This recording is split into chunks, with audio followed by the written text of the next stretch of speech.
Hello विद्यार्थियों, तो कैसे हैं आप सभी।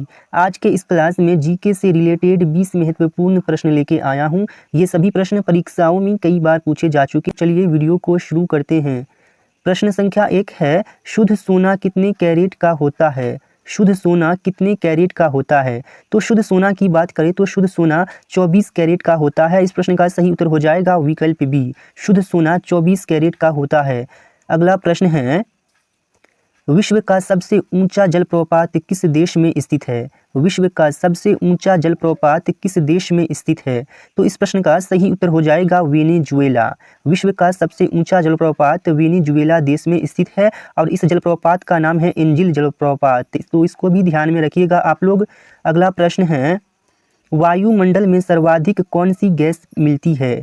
वायुमंडल में सर्वाधिक कौन सी गैस मिलती है। तो वायुमंडल में सर्वाधिक नाइट्रोजन गैस मिलती है। इसका प्रतिशत है 78%। प्रश्न संख्या अगला है, कर्क रेखा भारत के कितने राज्यों से होकर गुजरती है। कर्क रेखा भारत के कितने राज्यों से होकर गुजरती है। कई बार परीक्षाओं में पूछे जा चुके हैं ये प्रश्न। तो कर्क रेखा कुल 8 राज्यों से होकर गुजरती है। प्रश्न संख्या अगला है, बैलाडीला किसके लिए प्रसिद्ध है।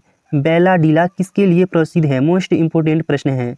तो बैलाडीला लौह अयस्क के लिए प्रसिद्ध है। इस प्रश्न का सही उत्तर हो जाएगा विकल्प ए, बैलाडीला लौह अयस्क के लिए प्रसिद्ध है। अगला प्रश्न है, भारत में सर्वाधिक कोयला भंडार पाए जाते हैं।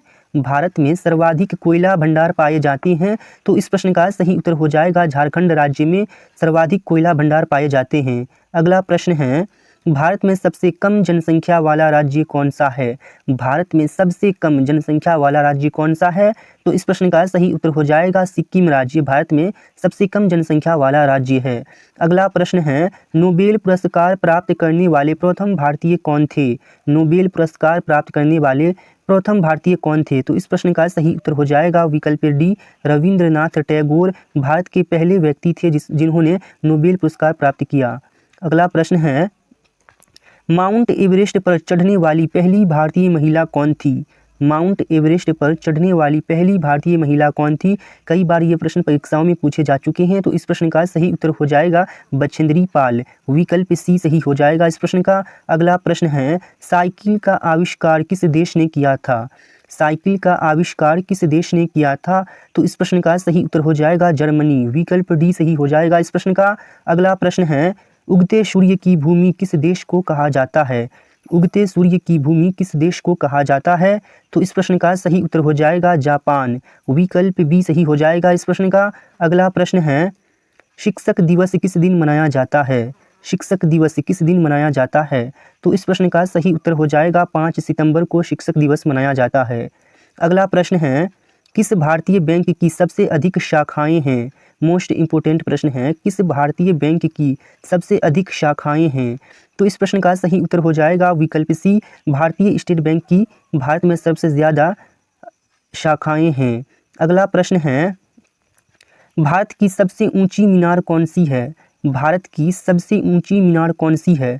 तो इस प्रश्न का सही उत्तर हो जाएगा कुतुब मीनार, भारत की सबसे ऊंची मीनार है। अगला प्रश्न है, महात्मा गांधी को सर्वप्रथम राष्ट्रपिता किसने कहा। महात्मा गांधी को सर्वप्रथम राष्ट्रपिता किसने कहा। तो इस प्रश्न का सही उत्तर हो जाएगा सुभाष चंद्र बोस।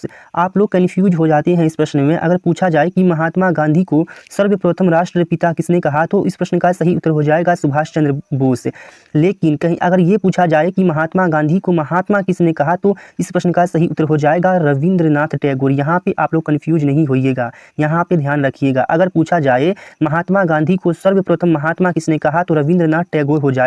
लेकिन पूछा जाए कि महात्मा गांधी को सर्वप्रथम राष्ट्रपिता किसने कहा, तो प्रश्न का सही उत्तर हो जाएगा सुभाष चंद्र बोस। अगला प्रश्न है, स्वर्णिम चतुर्भुज परियोजना किससे संबंधित है। स्वर्णिम चतुर्भुज परियोजना किससे संबंधित है। तो इसका सही उत्तर हो जाएगा सड़क परिवहन से। स्वर्णिम चतुर्भुज परियोजना का संबंध सड़क परिवहन से है। अगला प्रश्न है, नालंदा विश्वविद्यालय का संस्थापक था, यानी कि नालंदा विश्वविद्यालय का संस्थापक कौन था। यहाँ पे टाइपिंग भी मिस्टेक हो गया है। तो इस प्रश्न का सही उत्तर हो जाएगा कुमार गुप्त, विकल्प बी सही हो जाएगा इस प्रश्न का। अगला प्रश्न है, सांची का स्तूप किस शासक ने बनवाया था? सांची का स्तूप किस शासक ने बनवाया था? तो इस प्रश्न का सही उत्तर हो जाएगा अशोक। अशोक ने सांची का स्तूप बनाया था। मोस्ट इंपोर्टेंट प्रश्न है। अगला प्रश्न है, गुप्त वंश के किस शासक ने हूनों को परास्त किया? कई बार परीक्षाओं में पूछे जा चुके हैं ये प्रश्न। गुप्त वंश के किस शासक ने हूनों को परास्त किया? तो इस प्रश्न का सही उत्तर हो जाएगा स्कंदगुप्त ने गुप्त वंश के शासक हूनों को परास्त किया था। गुप्त वंश के शासक स्कंदगुप्त ने। अगला प्रश्न है, महान सम्राट अशोक किस वंश के थे? महान सम्राट अशोक किस वंश के थे?